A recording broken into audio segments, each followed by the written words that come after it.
দোতলা তিনতলা কেক বানানোর সময় এরকম হলে কার মন মেজাজটা ভালো থাকে বলেন। তো এইটা হচ্ছে আমাদের সব থেকে ইন্টারেস্টিং পার্ট আর সব থেকে ভয়ের একটা পার্ট, কারণ এইরকম কেক করতে অনেক বেশি ভালো লাগে, কিন্তু সাথে সাথে অনেক ভয়েও থাকা হয় যে কখন না কি জানি বিপদ ঘটে যায়, কারণ একটার উপর আরেকটা বসানো কিন্তু একদমই ইজি না। অনেকেই ঘরে বসে দেখে মনে হয় যে হ্যাঁ অনেক ইজি, এইটা কেন পড়ে যাবে, এটা কেন দুর্ঘটনা হবে, কিন্তু অতটা ইজি না। ওই সময় আমার হাতটা স্লিপ হয়ে গেছিলো, মানে হয়তো যেটাতে আমি ধরছিলাম সেটাতে একটু ক্রিম লাগছিল, লাগার পরে একটু স্লিপি স্লিপি ভাব হয়ে গেছিলো।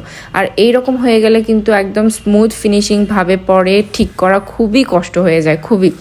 তবুও অনেক কষ্ট করে মানে ঠিকঠাক করে নিছি, একদমই বোঝা যাচ্ছিল না যে ওইটা কিছু একটা ড্যামেজ হয়ে গেছিলো। আমি একদম পুরোপুরি ঠিক করে নিছিলাম। আর এই যে আমি তিনটা কেকই হচ্ছে যে ক্রাম কোডিং করে ফ্রিজে রাখছিলাম। ক্রাম কোডিং করে আমি ফ্রিজে বেশি